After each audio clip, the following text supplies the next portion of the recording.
Hello les rêveurs, j'espère que vous allez bien. Je vous retrouve aujourd'hui, enfin, pour le bilan de mes lectures des mois de mars et avril 2017.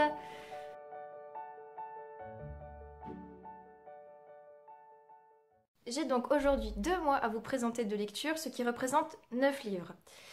Si vous vous souvenez, dans la dernière vidéo bilan lecture, je vous avais expliqué que pendant le carême, donc pendant les 40 jours avant Pâques, je ne lirais que 30 minutes maximum par jour en dehors des dimanches. Ce qui fait que j'ai très peu lu pendant le mois de mars et que je me suis rattrapée fin avril, après Pâques. Allez, je vais vous commencer tout ça, c'est parti. Je vous avais donc laissé fin avril avec le premier tome des Salauds gentilshommes, donc Les mensonges de Locke Lamora de Scott Lynch aux éditions Bragelonne. J'essaie de pas trop mettre de lumière devant l'écran, pardon. Alors, c'est un premier tome que j'ai apprécié parce que il y a beaucoup de tours et détours, qui a un imaginaire très développé, mais c'est parfois un peu glauque, un peu violent. C'est un univers qui est assez sombre en soi, mais qui laisse passer de beaux messages et l'amitié des salauds gentilshommes est très belle aussi, je trouve. Enfin voilà, c'était un univers avec une intrigue qui m'a beaucoup plu, qui est assez compliqué à résumer, surtout que là, ça fait 2 mois et que j'ai lu le tome 2 entre-temps, donc je ne vais pas m'éterniser dessus. Mais je peux vous dire que c'est une lecture très intéressante et qui sort vraiment des sentiers battus, donc je vous la conseille. Ensuite, je suis restée encore dans la fantasy avec Truth Witch, donc le premier tome de Witchlands de Suzanne Dennard aux éditions Tortine. Alors c'est un gros bouquin, surtout très grand on va dire, il n'est pas très épais mais il est très grand. Ça a été un premier tome que j'ai beaucoup apprécié avec un univers très intéressant, un type de magie que je n'avais encore jamais croisé et des héroïnes plutôt fortes puisqu'il y en a 2. Et j'ai beaucoup aimé les deux qui se complètent, qui sont très différentes. Et là aussi c'était une intrigue que je trouve assez passionnante. Donc j'ai beaucoup apprécié. C'est pas un coup de cœur, mais ça a été une belle découverte et j'ai hâte de pouvoir lire la suite et de me la procurer tout simplement déjà. Après ça, je me suis dit qu'il fallait descendre un petit peu les vieux livres de ma palle aussi. Donc j'ai pris les contes d'Andersen. Il y en a toute une flopée, vous voyez, là, les titres, il y a encore tout ça, donc ça en fait un certain nombre. Et j'avoue que j'ai un peu déchanté, ça a été long à lire, pas très agréable, c'est... Voilà, mais j'étais curieuse de savoir ce que c'était, les vraies histoires qui parfois ont été changées dans les Disney par exemple. Et voilà, ça m'a instruite, mais clairement je ne relirai pas ce bouquin qui m'a un peu... je dirais pas que ça m'a déçue, mais voilà, j'ai appris quelque chose. Je passe mon tour pour les prochains. Je pense que je lirai avec plus d'appétit et de joie les contes de Pérou. Mais voilà, c'était intéressant, c'était éducatif presque des fois, et ça dit quelque chose de la société à cette époque, donc voilà, je les ai lus, et c'est tout ce qu'il faut retenir, je les ai lus. Je me suis ensuite replongée dans de la fantasy avec De velours et d'acier, donc le deuxième tome de Victorian Fantasy de Georgia Caldera aux éditions Pygmalion. Alors c'est un gros bouquin comme je vous l'ai montré dans le book haul, et j'avoue que comme j'ai mis du temps à le lire à raison d'une demi-heure par jour, j'ai eu du mal au début parce que l'univers est très sombre et ça met du temps à se mettre en place. Et après tout s'accélère, mais la rencontre des deux personnages avant ça, c'est vrai que c'est assez difficile et j'ai eu du mal à m'imprégner de cet univers avant de me laisser accrocher par la psychologie des personnages, évidemment par leur histoire d'amour. Voilà. Et les personnages, eux aussi, vivent une grosse évolution psychologique, ce que j'aime beaucoup dans les romans de Georgia, d'autant qu'ils sont toujours aussi addictifs. Et j'ai fini par me plaire dans cet univers qui est assez unique en son genre, raison pour laquelle j'ai vraiment envie maintenant de lire le tome 1.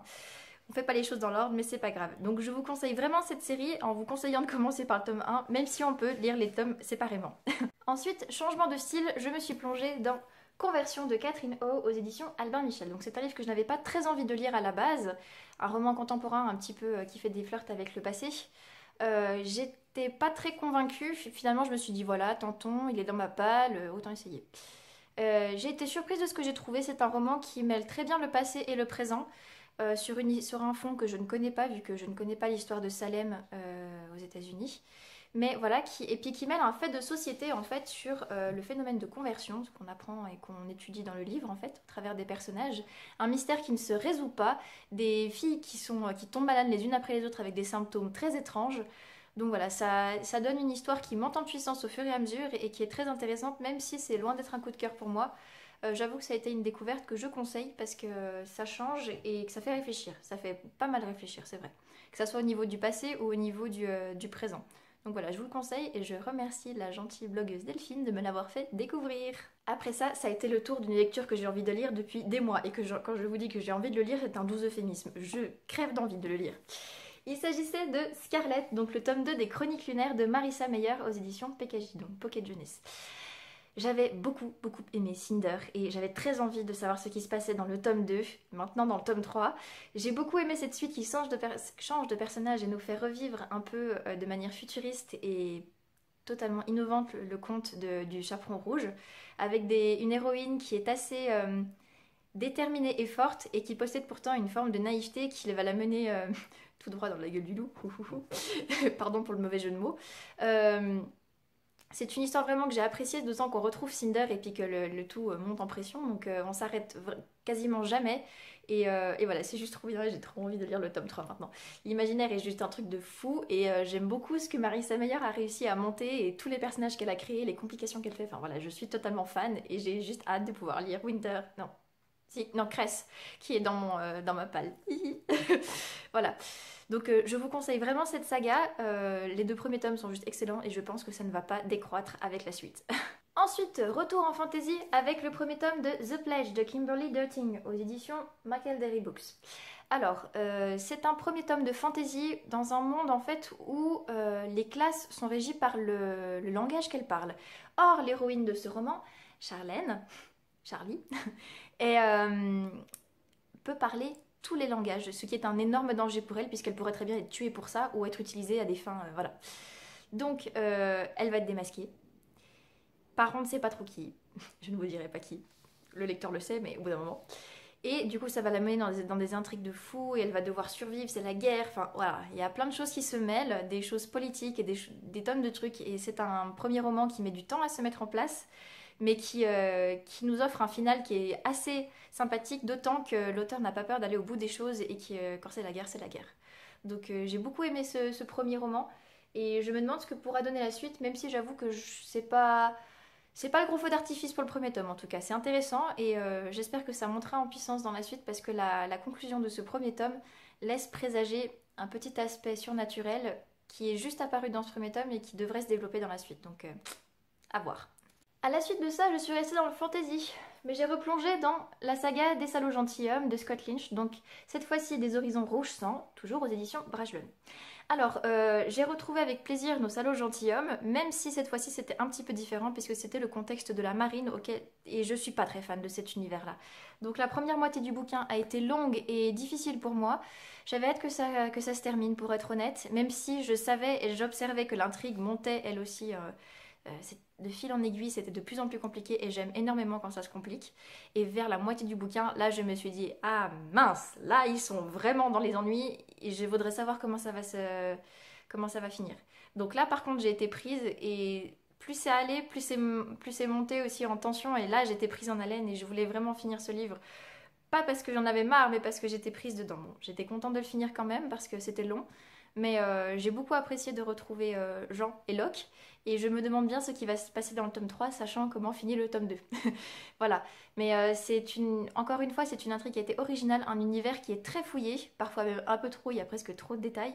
Mais c'est très riche et c'est très innovant. Et je suis admirative du travail de Scott Lynch. Voilà. Et enfin, j'ai terminé le mois avec un livre complet. J'ai dévoré Need de Joël Charbonneau aux éditions Milan. Alors, Need est un réseau social qui s'est mis en place sur le lycée de Nottawa et qui propose aux élèves en fait de satisfaire leurs besoins. Ils n'ont qu'à poster une demande et en échange, au départ, ils doivent inviter d'autres élèves, puis le site va leur demander de faire des actions, des missions, qui vont aller à certains degrés pour aller peut-être jusqu'au meurtre, sans qu'ils le sachent. Mais ils vont vite s'en rendre compte.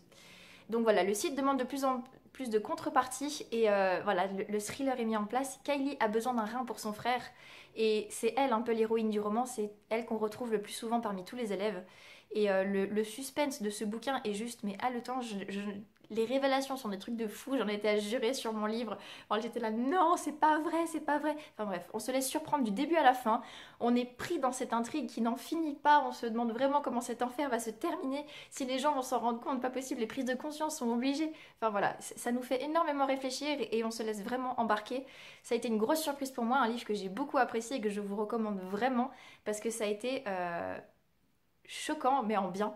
Bon, l'histoire est choquante aussi, mais c'était vraiment waouh, juste waouh. Donc je vous le conseille. Et voilà. Et voilà, je pense que ça, je peux dire que c'est ma découverte du mois en fait. C'est ouais, waouh. Je me répète, mais waouh, voilà. Et n'hésitez pas à le lire, vraiment, ça vaut le coup. Et voilà, ce sera tout pour mes lectures des mois de mars et avril 2017. N'hésitez pas à me dire ce que vous avez pensé des livres que j'ai lus, s'il y en a qui vous font envie ou pas du tout, si vous les avez déjà lus, bref. N'hésitez pas à commenter et à me faire part de vos réactions. Je vous retrouve le mois prochain pour la vidéo book haul et le bilan, comme d'habitude. On reprend un rythme normal. Et en attendant, je vous souhaite d'excellentes lectures, d'excellents rêves, qu'ils soient en mots ou non. Et je vous fais plein de potous!